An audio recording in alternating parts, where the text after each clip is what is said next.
नमस्कार। स्वागत है आप सभी का मधुर वाणी में फिर से एक नई कहानी के साथ। बेटियां घर छोड़ती हैं, घर वालों को नहीं। खिड़की के पास खड़ी सिमरन सोच रही थी, भाई दूज आने वाली है, पर इस बार ना तो माँ ने फ़ोन करके भैया के आने की बात कही और ना ही मुझे आने को बोला। ऐसा कैसे हो सकता है? हे भगवान, बस सब ठीक ठाक हो।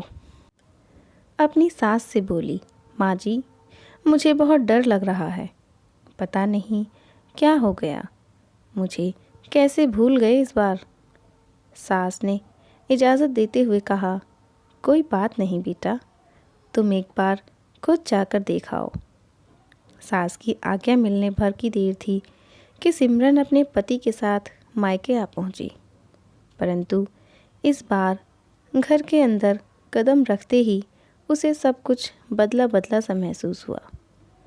पहले जहां उसे देखते ही माँ पिताजी के चेहरे खुशी से खिल उठते थे, इस बार उन पर परेशानी की झलक साफ दिखाई दे रही थी।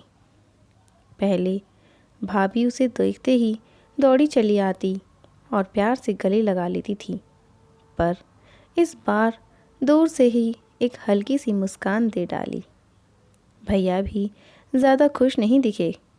सिमरन ने जैसे तैसे एक रात बिताई, परंतु अगले दिन जैसे ही उसके पति उसे छोड़ वापस गए, उसने अपनी माँ से बात की। तब उन्होंने बताया, इस बार कोरोना के चलते भैया का काम बिल्कुल बंद हो गया, ऊपर से और समस्याएं। बस इसी वजह से तेरे भैया को तेरे घर भी न भेज सकी। सिमरन बोली, कोई बात नहीं माँ, ये मुश्किल दिन भी जल्दी निकल जाएंगे, आप चिंता ना करो। सिमरन ने सुन ली। भैया बोल रहे थे, पहले ही घर चलाना इतना मुश्किल हो रहा था, ऊपर से बेटे की कॉलेज की फ़ीस, परसों भाई दूज है, सिमरन को भी कुछ देना पड़ेगा। भाभी बोली, कोई बात नहीं, आप चिंता ना करें, ये मेरी चूड़ियाँ बहुत पुरानी हो गई हैं, इन्हें बेचकर जो पैसे आएंगे उससे सिमरन दीदी को त्योहार भी दे देंगे और कॉलेज की फ़ीस भी भर देंगे। सिमरन को यह सब सुनकर बहुत बुरा लगा।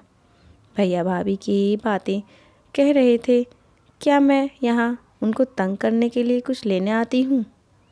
वह अपने कमरे में आ गई।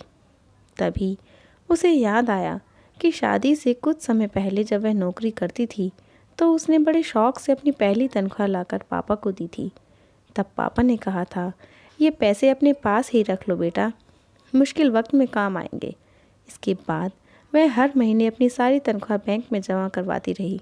शादी के बाद जब भी मायके आई तो माँ ने उसे पैसे निकलवाने को कहा, पर सिमरन हर बार कह देती कि अभी मुझे पैसे की ज़रूरत नहीं, पर आज उन पैसों की उसे परिवार को ज़रूरत है। वह अगले ही दिन सुबह भतीजे को साथ लेकर बैंक गई और सारे पैसे निकलवाकर सबसे पहले भतीजे के कॉलेज की फ़ीस जमा की और फिर घर का ज़रूरी सामान खरीदकर घर वापस आ गई। अगले दिन जब भैया का टीका किया तो भैया ने भरी आंखों से उसके हाथ 100 का नोट रखा। सिमरन मना करने लगी तो भैया बोले, ये तो शगुन है पगली, मना मत करना। सिमरन बोली, भैया, बेटियां मायके शगुन के नाम पर कुछ लेने नहीं बल्कि अपने माँ बाप की अच्छी सेहत की कामना करने, भैया भाभी को माँ बाप की सेवा करते देख ढेरों दुआएं देने और बड़े होते भतीजे भतीजियों की नज़र उतारने आती हैं। जितनी बार मायके की दहलीज़ पार करती हैं, ईश्वर से उस दहलीज़ की सलामती की दुआएं मांगती है। जब मुझे देख माँ पापा के चेहरे पर रौनक आ जाती है, भाभी दौड़ कर गले लगाती है, आप लाड़ लड़ाते हो, मुझे मेरा शगुन मिल जाता है। अगले दिन सिमरन ने मायके से विदा लेकर ससुराल आने के लिए जैसे ही दहलीज़ के पार कदम रखा कि भैया का फ़ोन बज उठा। उन्हें अपने व्यापार के लिए बहुत बड़ा ऑर्डर मिल गया था। वे सोचने लगे, सचमुच बहन बेटियां मायके कुछ लेने नहीं बल्कि अपनी बेशकीमती दुआएं देने आती हैं। जब वे घर की दहलीज़ पार कर अंदर आती हैं तो बरकत भी अपने आप भीतर चली आती है।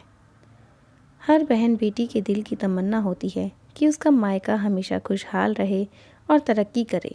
मायके की खुशहाली देख उसके अंदर एक अलग ही ताकत भर जाती है, जिससे उसके अपने जीवन में पेश आने वाली मुश्किलों का वो डटकर सामना कर पाती है। भैया की आंखों से खुशी के आंसू बहने लगे। तो आशा करती हूँ दोस्तों आपको ये कहानी ज़रूर पसंद आई होगी। हमारी वीडियो को लाइक और चैनल को सब्सक्राइब किए बिना जाइएगा नहीं। धन्यवाद।